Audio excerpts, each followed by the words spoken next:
He estado leyendo en días recientes reportes sobre el estado precario de la economía cubana, que ha sufrido 3 apagones generales, es decir, apagones en todo el país en los últimos 3 meses, y los efectos que esto podría tener sobre la migración, porque, bueno, lo sabemos en México, hay una gran cantidad de cubanos que han llegado al país buscando llegar a los Estados Unidos. Y bueno, si una pregunta es si esta nueva situación económica o este agravamiento de la situación económica en Cuba pudiera significar una nueva ola migratoria. Entre las opiniones que me han parecido muy interesantes sobre este tema son las del doctor Arturo López Levy, investigador asociado del Centro de Estudios Regionales y Comparados de la Universidad de Denver y profesor del Georgia College and State University. Le doy la bienvenida al programa, doctor. Muy buenos días.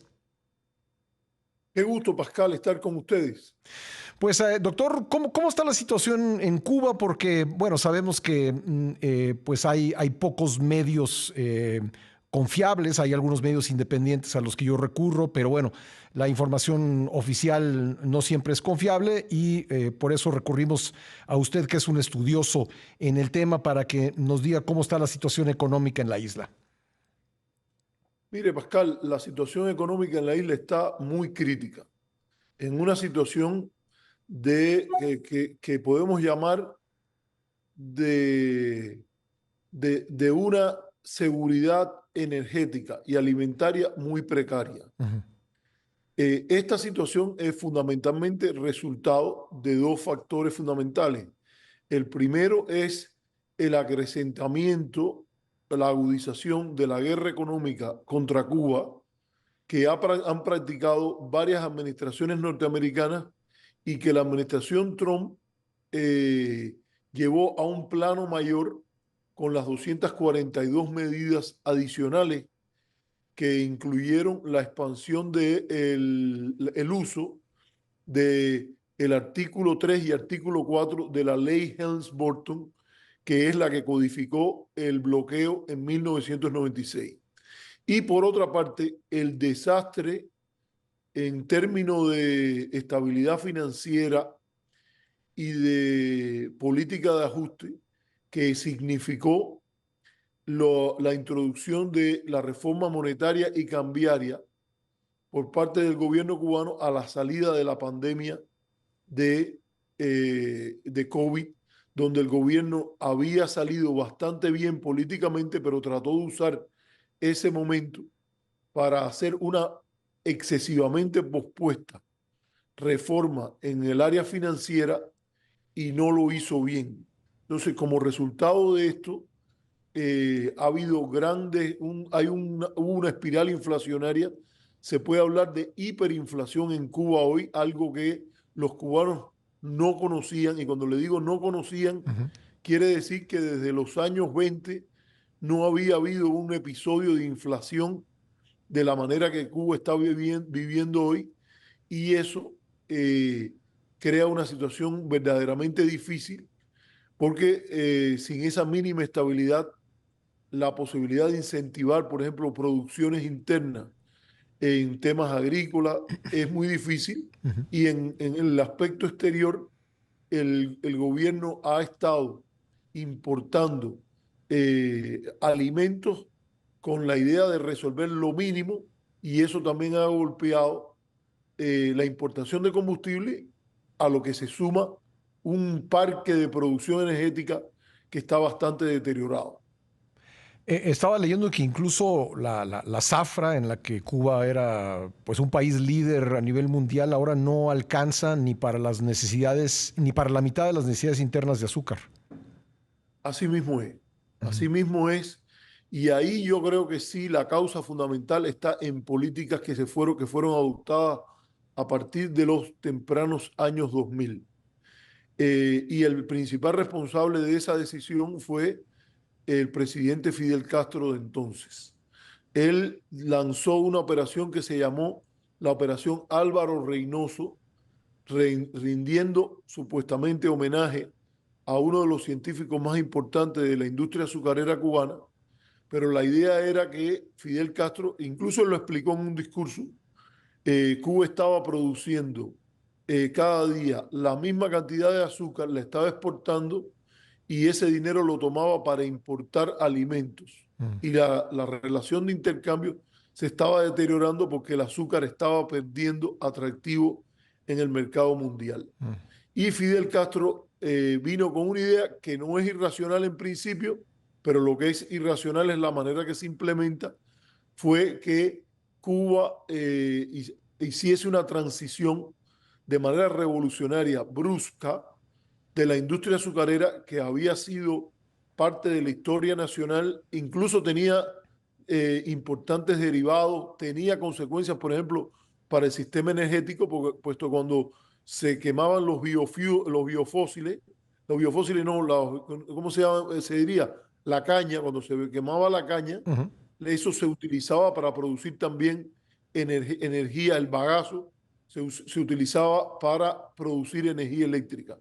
Y Fidel Castro se planteó cerrar de 169 centrales que había en el país, se propuso dejar, creo que eran casi 70 funcionando y reducir la producción azucarera, pero a márgenes que eran relativamente importantes.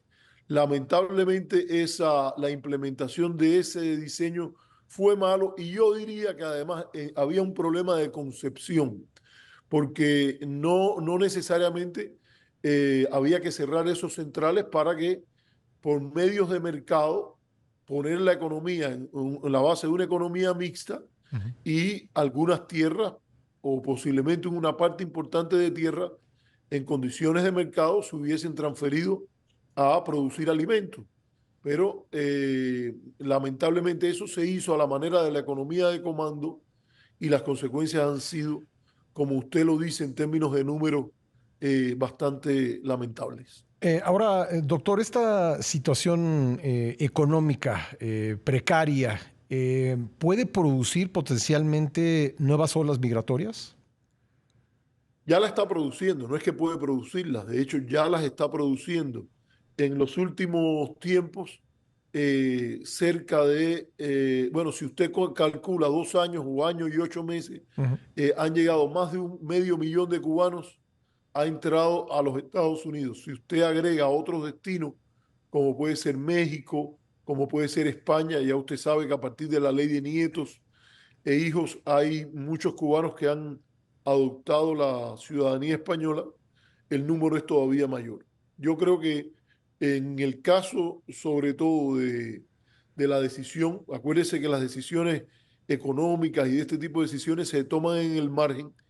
Yo creo que es importante apuntar a la consideración que Fulton Armstrong, el analista de la CIA que más tiempo analizó Cuba, ha dicho que el factor no determinante, él dijo, el más importante, no el determinante, porque hay una múltiple causalidad, pero él dijo que el factor más importante en la crisis cubana, en su visión, es la guerra económica y particularmente en los últimos tiempos la agudización de la guerra económica de Estados Unidos, su Ujú. propio país, con relación a Cuba.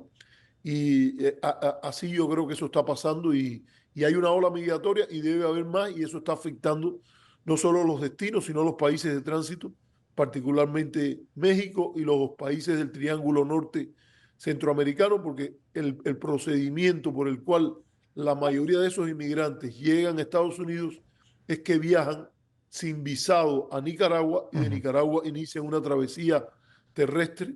Creo que entran a México mayormente por un lugar que se llama Tapachula o algo Correcto, así, el correcto, nombre, Tapachula, sí. Ujú.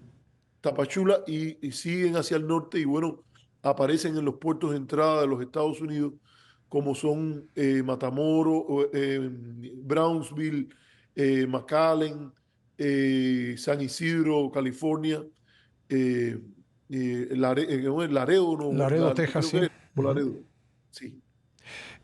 Ahora, la llegada de Trump y algunos de los personajes que lo acompañan, como Marco Rubio, pudiera significar pues una agudización del embargo económico y una situación económica más difícil para Cuba y con lo mismo un aumento de la migración. Mire, Pascal, lo que usted ha dicho es muy, muy, muy probable. el presidente Trump es posiblemente el único político norteamericano de la primera línea que puede a la vez hacer un diagnóstico falso, porque yo creo que es un diagnóstico falso. Cuba tiene una situación muy crítica, Cuba tiene un régimen leninista, que esos regímenes en general tienen un partido único y limitaciones importantes de libertades civiles, pero Cuba no es la Alemania hitleriana en el Caribe que pintó la administración Trump en su primera variante, en su primera versión, ni es una Corea del Norte en el Caribe. Ahora, para justificar la política de bloqueo y de guerra económica, han usado ese diagnóstico y lo repiten y lo repiten y lo repiten. Ahora, si usted dice que esa es Cuba, que Cuba tiene una especie de Alemania hitleriana en el Caribe, es inconcebible que usted no reciba con los brazos abiertos a todo el que se escape de ese campo de concentración. Sí. Ahora, Biden no puede hacer eso porque tiene cierta preocupación por la coherencia moral, por la coherencia de sus políticas. No lo puede hacer Clinton, no lo pudo hacer ni George W. Bush. Pero Trump es un presidente con un enfoque muy instrumental de la política y si alguien puede, básicamente, llegar y decir y decir cosas que son totalmente incoherentes en términos de su política migratoria y su diagnóstico sobre Cuba, ese es Donald Trump. Y yo creo que lo va a hacer. Y tiene la lógica que hay detrás es que el objetivo del grupo de Rubio, que es el que, recuerden que en la primera administración de Trump, Rubio dijo, la política hacia Cuba es mantener feliz a Rubio. Y ahora Rubio va a ser el secretario de Estado. Y yo creo que la política es darle lo que ellos llaman máxima presión y que es darle calor a la caldera a ver si explota, porque los sectores dominantes en Miami solo pueden soñar en retornar al poder en Cuba a partir de un colapso total del régimen. Ellos no pueden, disculpe porque tengo aquí ellos no pueden hacer otra cosa en ese sentido para lograr ese objetivo, que es un colapso del sistema, es darle calor a la caldera. Y esto está muy bien diseñado desde el año 1959, 1960. Hay un memorándum que se llama el memorándum de Lester Marjorie, el subsecretario de Estado, el cual decía que hay que crear hambre y desesperación para que lleve a una dinámica de caos e inestabilidad y que ese caos y inestabilidad produzca el colapso del gobierno. Ahora, eso no está en los intereses nacionales de los Estados Unidos. Eso ha sido rechazado por muchas personas, varias administraciones, al punto que en la ley Helms-Burton, que solidifica la política de bloqueo, en la discusión que hubo, se dictaminó que era necesario poner como objetivo de la política norteamericana una transición pacífica y gradual a la democracia. Naturalmente, el grupo de Rubio no quedaría en el poder en Cuba, no con la situación actual, que es clara, sino incluso si hay una transición pacífica y gradual, sin un vacío de poder, las fuerzas que podrían emerger vendrían de la Cuba actual, no tendrían que ser importadas de Miami, de los grupos radicales en Miami. Sí. Pues interesante, doctor. Creo que hay que observar con mucho detenimiento lo que está pasando en Cuba y pues para nosotros hablar con usted era muy importante para entender un poco más lo que ocurre y las consecuencias que pudiera tener para México. Si usted nos permite, estaremos en contacto para ir analizando lo que va ocurriendo. Claro, un placer, Pascal. Le envío un abrazo, doctor. Muchísimas gracias. Muy amable.